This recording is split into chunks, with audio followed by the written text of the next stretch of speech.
தூத்துக்குடி மாவட்டம் முத்துநகர் கடற்கரையில் தனிமையில் இருந்த காதல் ஜோடிகளை மிரட்டி செயினை பறித்துச் சென்ற போலீஸ்காரர் கைது செய்யப்பட்டுள்ளார். வழிப்பறி, திருட்டு, கொள்ளை என அனைத்து சட்டவிரோத செயல்களையும் செய்த போலீஸ்காரர் சிக்கியது எப்படி?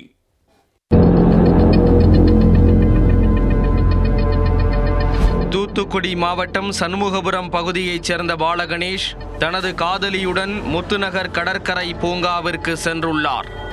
அங்கு இளைப்பாறுவதற்கு அமைக்கப்பட்டுள்ள குடை போன்ற பகுதியில் பிற்பகலில் யாரும் இல்லாத நேரத்தில் தனிமையில் இருந்துள்ளனர்.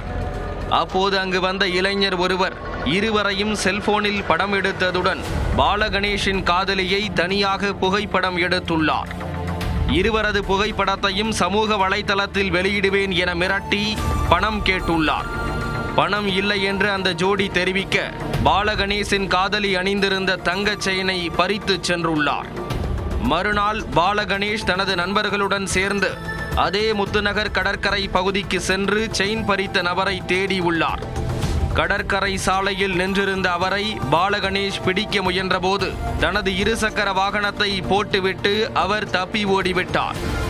சம்பவம் குறித்து வடபாகம் காவல் நிலையத்தில் புகார் அளித்த பாலகணேஷ் செயின் பறித்த நபர் விட்டு சென்ற இருசக்கர வாகனத்தையும் ஒப்படைத்தார். இருசக்கர வாகனத்தை வைத்து போலீசார் நடத்திய விசாரணையில் அது நெல்லையில் காணாமல் போன திருட்டு வாகனம் என்பது தெரிய வந்தது.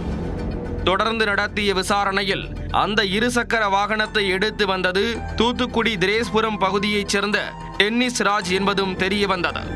டென்னிஸ் ராஜ் மணிமுத்தாறு பட்டாலியனில் காவலராக இருப்பதை அறிந்து போலீசார் அதிர்ச்சி அடைந்தனர். தலைமறைவாக இருந்த டென்னிஸ் ராஜை தூத்துக்குடி வடபாகம் போலீசார் கைது செய்தனர். விசாரணையில் டென்னிஸ் ராஜ் இதே போல தனியாக இருக்கும் காதல் ஜோடிகளை மிரட்டி பணம் மற்றும் நகைகள் பறித்தது தெரிய வந்தது. அவமானம் என நினைத்து பலரும் புகார் அளிக்காமல் இருந்திருப்பதாக போலீசார் தெரிவித்துள்ளனர். டென்னிஸ் ராஜை கைது செய்த போலீசார் அவரை தூத்துக்குடி சிறையில் அடைத்தனர்.